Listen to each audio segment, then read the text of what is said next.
তো হ্যালো বন্ধুরা, আজকে সানডে স্পেশাল লাঞ্চ। এই যে তো চিংড়ি হবে বলে চিংড়িটা ভেজে নিয়েছি, চিংড়ির মাথা বডি দিয়ে এটা কিছুটা রেখে দিয়েছি।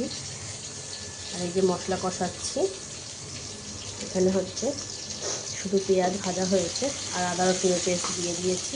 এইবার আমি জলের মধ্যে বাটিতে একটু অল্প লবণ দিয়েছি, লঙ্কা গুঁড়ো, হলুদ গুঁড়ো আর জিরে গুঁড়ো দিয়ে দিয়েছি। তো চলো বন্ধুরা, এটা পুরের মধ্যে দিয়ে দেবো।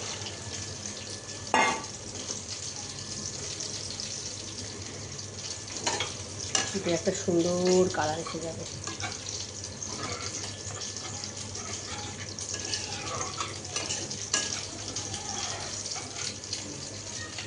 কালারটা আসুক, তারপর আমি তোমাদেরকে দেখাবো।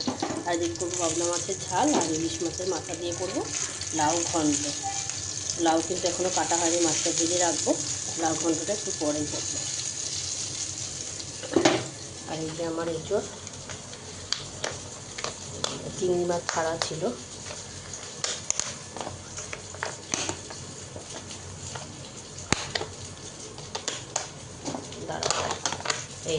এই যে এঁচোড়টা রান্না আছে চিংড়ি মাছ ছাড়া।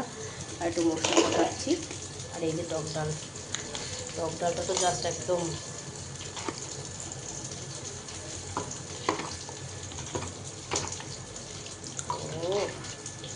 জল দিয়ে আরেকটু পাতলা করে নেবো, ঢক ঢক ঢক ঢক করে খাবো।